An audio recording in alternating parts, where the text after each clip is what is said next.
Hey y'all, how you doing tonight? Hope you've had a good day, good week. It's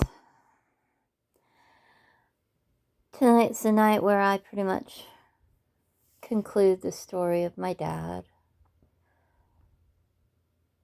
and what he went through when he fell. So here goes. As I've said before, he was neglected and had the wound on his backside, which was very severe.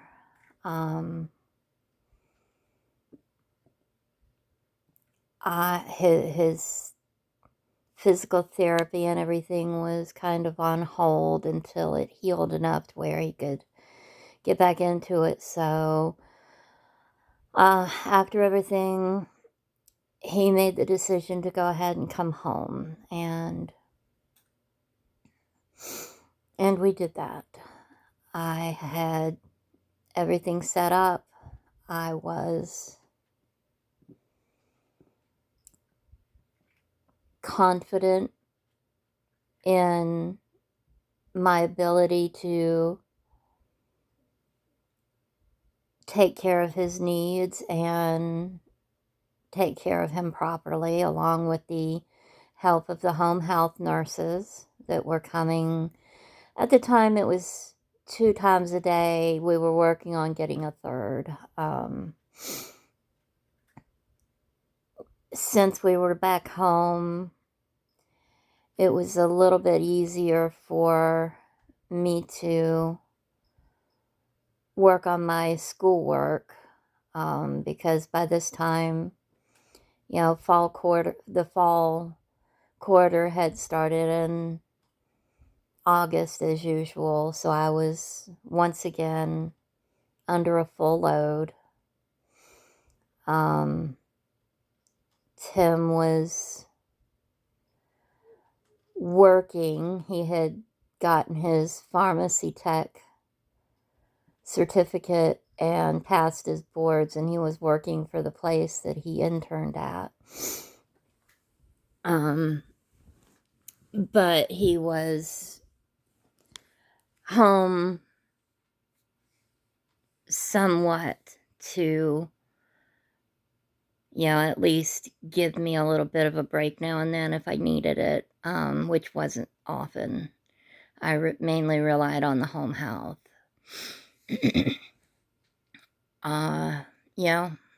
Things were good. They were better. Dad was very happy to be home. Of course, his kitty cat Socks had missed him terribly, and he missed her so much. So even though he couldn't pet her like he used to, he was able to put his hand out and she would rub on his hand and get the attention and show him affection while being touched by him. Of course, being home, I was able to make home-cooked meals for him 3 times a day, give him what he liked and what he wanted. And, between taking care of Dad, my schoolwork, and spending time online with my friend over in London, things were finally at a point where my stress level wasn't up into sky high. I was able to actually relax and not be in such a state that I had been in. Because, I mean, looking back, I really don't know how I went from the 1st of April until the 2nd of October without crashing and burning. I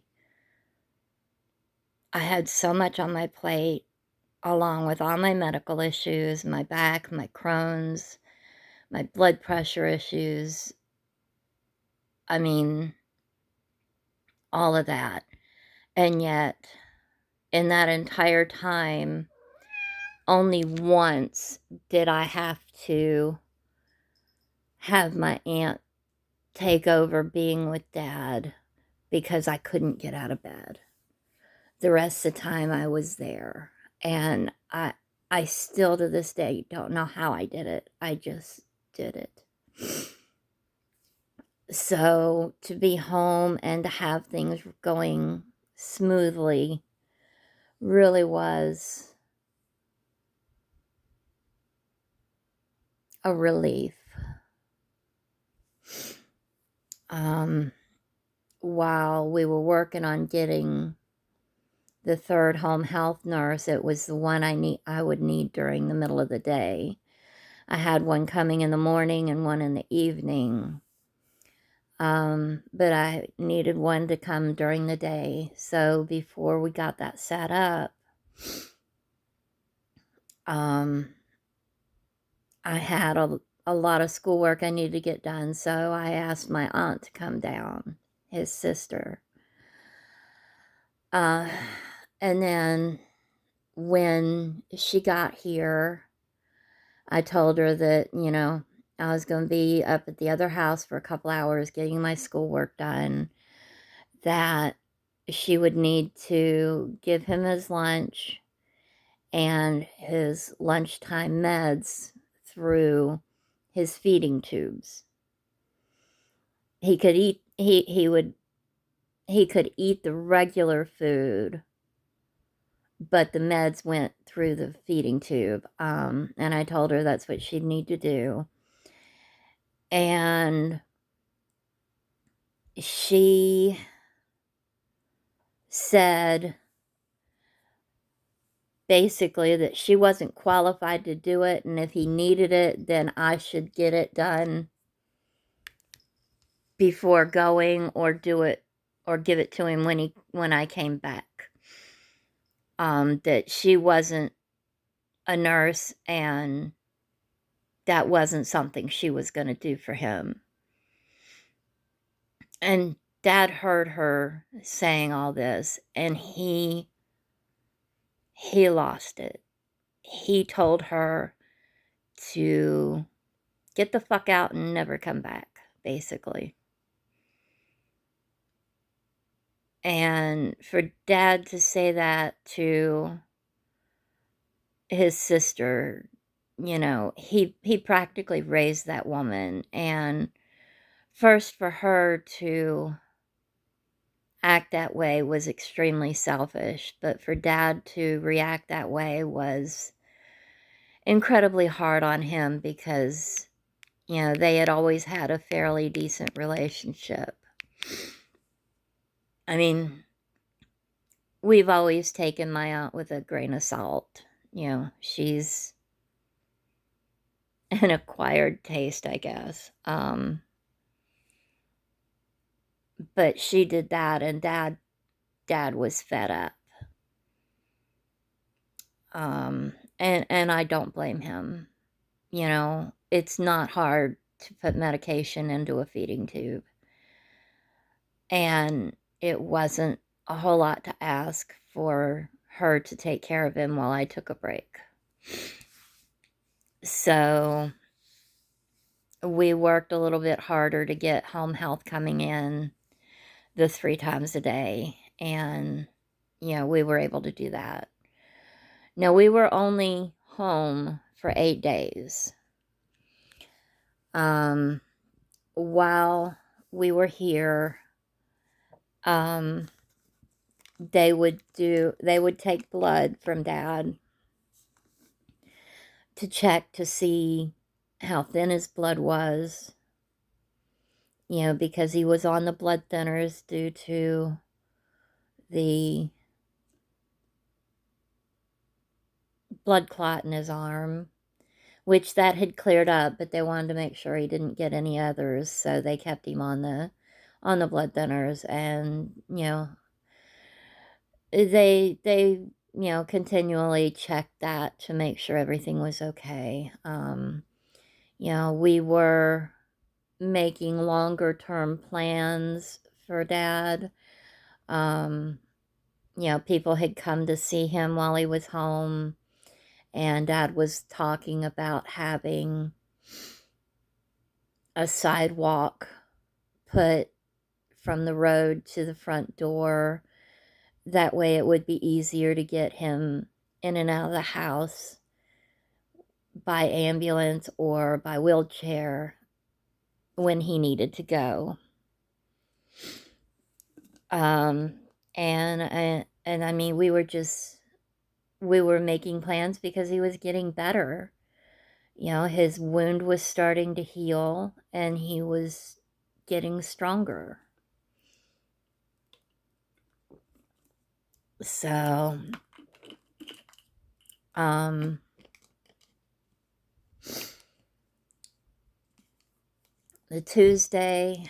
last Tuesday of September, he had an appointment with the wound care doctor in Salem. So we had to get an ambulance to take him round trip there. While he was there, they went ahead and debrided his wound again, got all the dead tissue out, and said that it was healing enough that they wanted to go ahead and put a wound vac on to help facilitate better healing and better tissue growth. So after we got home and when I saw the nurse again, we let her know what was up, and they put in the order for the wound vac. And it came in on that Thursday, which was the 1st of October. The nurse showed me how to work it properly and showed me what would happen when the container was full, that it would alarm, if something was going wrong with it. And they went ahead and she put it, on the wound. And,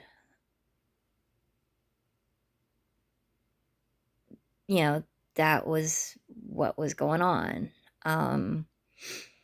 That evening, I had gotten a notice from one of my class teachers that I had missed some quizzes and a test.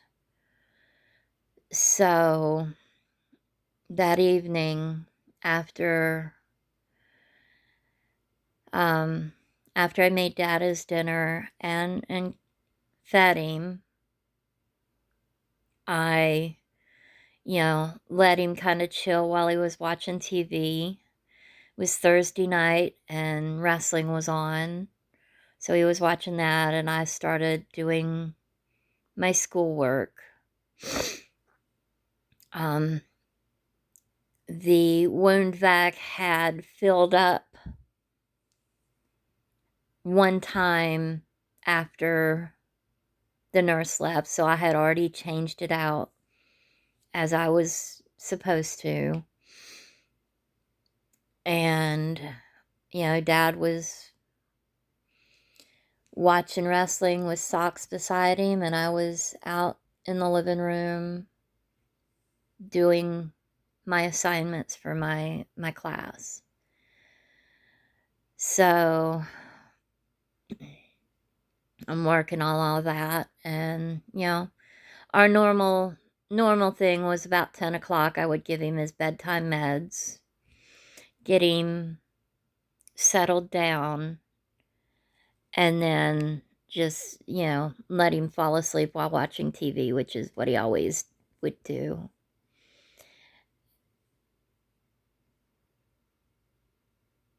And then usually during the night, I would look in on him several times during the night because I still wasn't sleeping a lot, but I was sleeping, but it wasn't a whole lot, or more than like an hour or two at a time. So every time I woke up, I would check on Dad to make sure he was okay. That night, after I got him settled into bed, um, I think it was around 12:30 that night that I finished my assignments. And I wasn't real tired, so I got on my game to talk to my male friend online. And I was up until about 2:30 with him, just talking online and playing the game. Before I went to bed, I looked in at and on Daddy, and he was snoring as usual. So all I did was peek my head in, and I heard him snoring, and I went ahead and got into the chair in the living room and went to sleep. That was between 2:30 and 3 in the morning.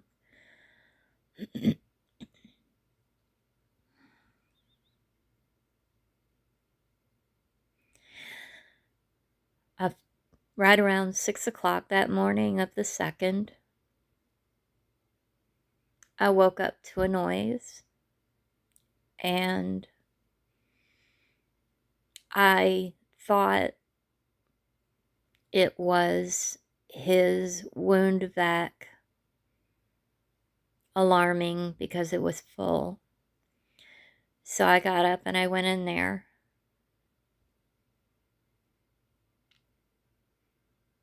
It wasn't his wound vac. It was Dad gasping for his last few breaths.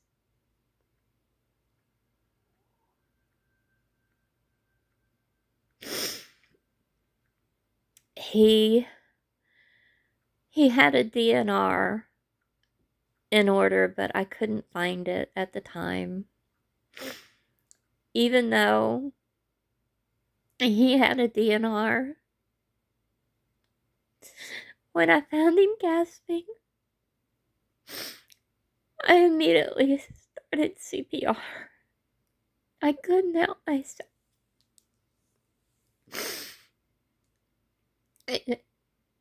You don't think, you want to save the life, so you do it. And I got him to where he was breathing, maybe not steadily, but somewhat regular, and I called the rescue squad again and called my husband.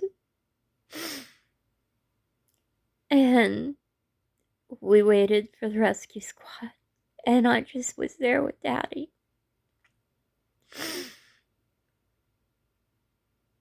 The rescue squad got here and asked us to leave the room so they could work on him, and they worked on him for over an hour before they felt comfortable taking him into the ambulance to go to the hospital. So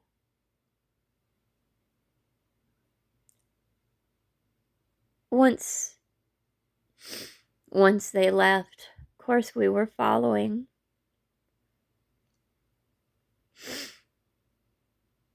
And we were just a couple miles away from the hospital.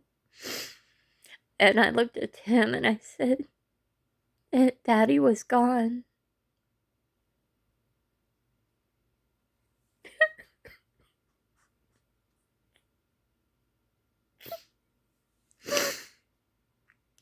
So when we pulled up to the hospital behind the ambulance, I asked them to let me see him. But they refused. And I knew why. So they took him in, and we were taken to the waiting room. And it was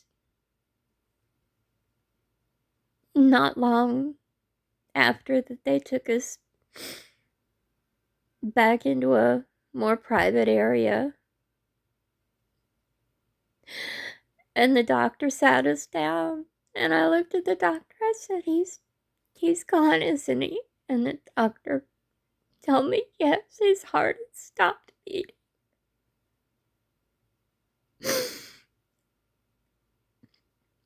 When I found Dad that morning gasping, I pulled the covers back, and he was laying in a pool of blood. His blood had been leaking out around the wound vac, and it didn't alarm.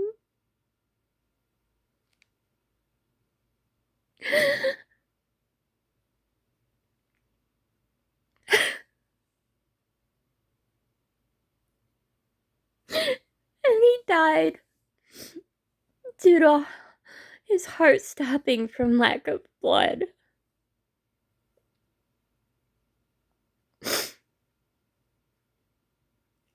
I was already blaming myself for his fall. And from that point on, I blamed myself for his death.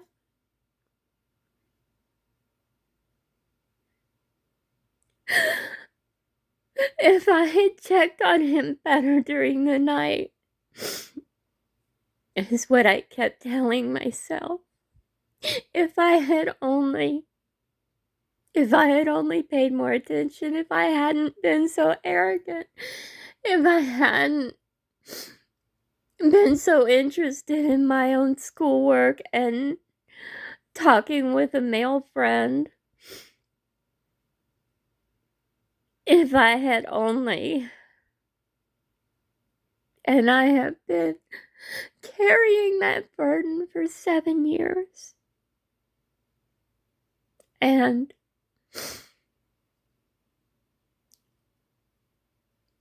thanks to my therapy, I know it's not my fault. I didn't do anything wrong. But that doesn't make him any less gone. One of the things that has tormented me this whole time was that in my head, I couldn't get the thought that he was somehow aware during the night that he was bleeding out, but he didn't have strength to call out, and that he died wondering when I was gonna come save him.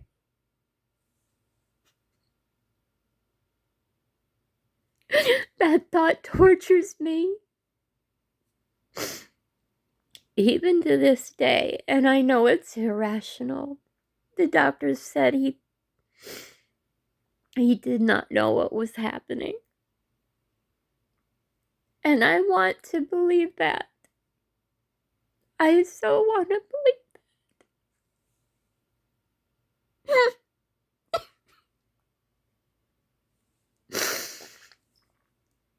But as much as my mind tells me it wasn't my fault, I still fight it every day.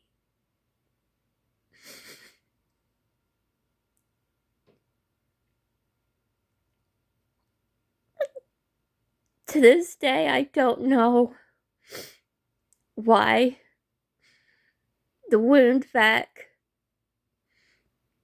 didn't alarm when the seal was breached. I know it's pretty well irrelevant at this point. I mean, at the time, I know I could have had an investigation started into why it didn't function properly. I could have started a lawsuit against Avante Roanoke for neglecting him and causing the wound in the first place.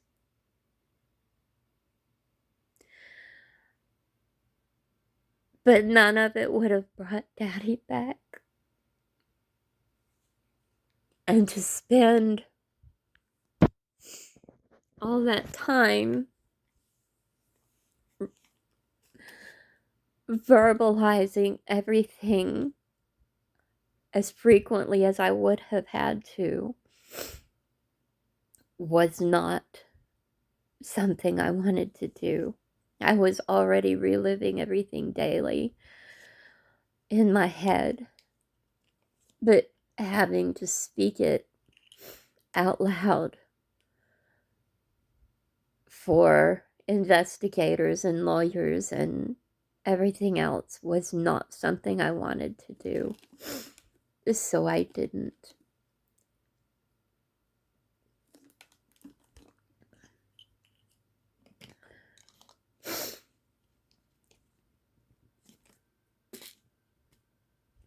What I know from all of this is I know my actions during that entire time were the right actions. He would not have survived 3 weeks, much less 6 months, if I hadn't stepped up and done all that I did for him. I know for a fact I was his strength during that time because he told me that repeatedly. I know he was proud of me. And I know he loved me.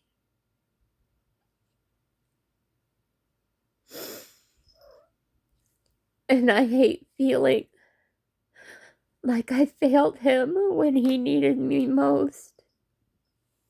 Even though I know I didn't fail him, I didn't have any control over life and death for him. I know that. But I think no matter how much I work through things, and no matter how well I get, and how over things I may get, part of me deep down will always believe it's my fault.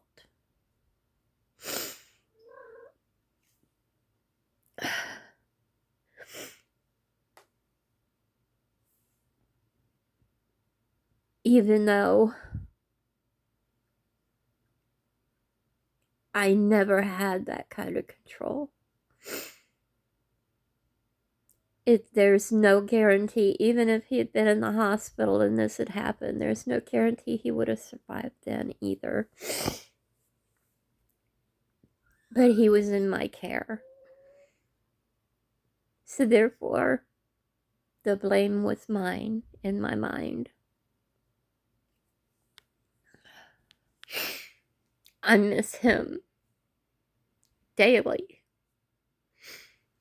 We were always close, but what we went through during that time bonded us even more.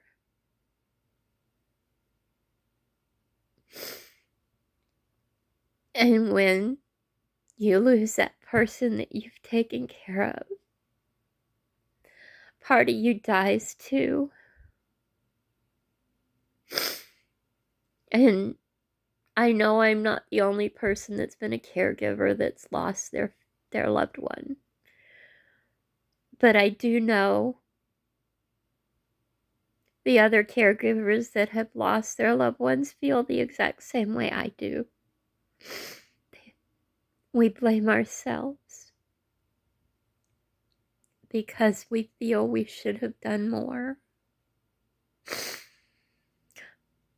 Realistically, there was nothing more I could have done. I know that.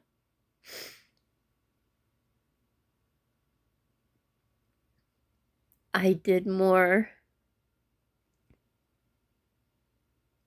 than I ever thought I possibly could.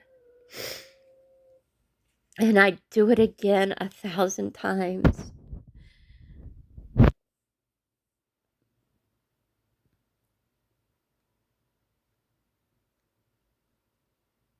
But my dad's death damn near broke me. I'm still trying to put all my pieces back together.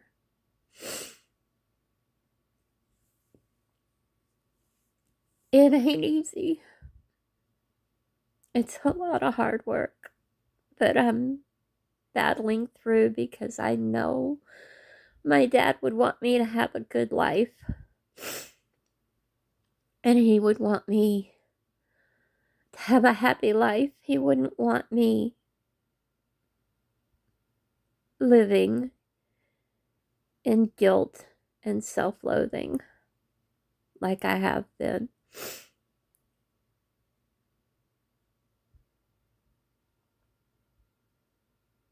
So I'm trying my best to put my shattered soul back together.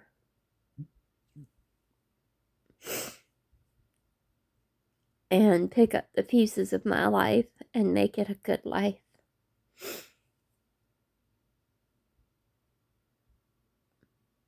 I won't stop fighting.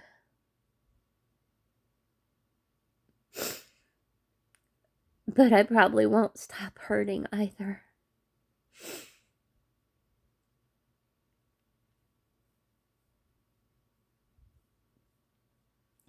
One of the hardest parts after he died was everybody else's reactions. I was calling to let people know. And because he had been doing so well, when I called them that morning and said that Dad had died, 90% plus were like, "You're kidding, right?" And I'm sitting there thinking to myself, why the fuck would I kid about my dad dying? But they couldn't believe he was gone because he had been doing so well. And it was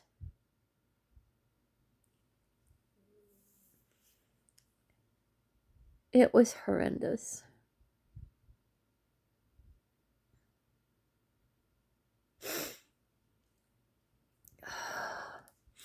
I'm sorry for all the crying. Not really. I knew it was gonna happen. But I now have a headache, so I am going to end this part. I'm going to say a fond farewell to all. I love y'all with all my heart. If you've watched this, I thank you.